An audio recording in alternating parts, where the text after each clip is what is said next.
विठ्ठलपंतांनी आपल्या 4 मुलांची नावं ठेवली.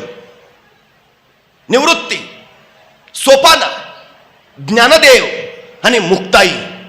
जगण्याचा अर्थच सांगितला. काय करा? कौतुक खरं सरांच्या वडिलांचं करावं लागेल. आपल्या मुलाचं नाव त्यांनी निवृत्ती ठेवलं. विठ्ठलपंतांनी आपल्या मुलाचं नाव ठेवलं होतं निवृत्ती. का? चांगलं जगायला सुरुवात करायची आहे ना, पहिली पायरी आहे. जे वाईट आहे त्यातून निवृत्त व्हा, म्हणजे फक्त चांगलंच कराल.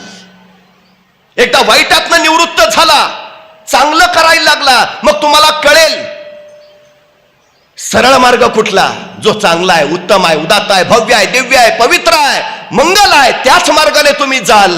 दुसरी पायरी आहे सरळ मार्ग, म्हणजे सोपान मार्ग. एकदा वाईटातनं निवृत्त झाला म्हणजे मग माणूस सरळ मार्गे चालला, आणि जो सरळ मार्गे चालतो त्याला सोपाना म्हटलं जातं. जगण्याची दुसरी पायरी आहे सोपान देव व्हा. आणि एकदा सरळ मार्गाने चालायला लागला की मग तुम्हाला ज्ञान प्राप्त होतं. मग ज्ञान प्राप्त झालं की मग कळतं चांगलं वाईट, बरं भुलं, काय करायचंय काय नाही हे सगळं. मग तिसरी पायरी ज्ञानवंत व्हा, म्हणून तिसऱ्या मुलाचं नाव ठेवलं ज्ञानेश्वर. आणि एकदा तुम्ही वाईटातनं निवृत्त झाला, सरळ मार्गे चालायला लागला, ज्ञानवंत झाला की मग तुम्हाला मुक्ती मिळतेच, म्हणून चौथ्या मुलीचं नाव ठेवलं मुक्ताई.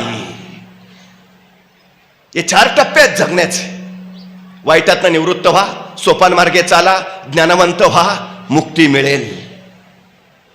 सगळ्यात महत्वाचं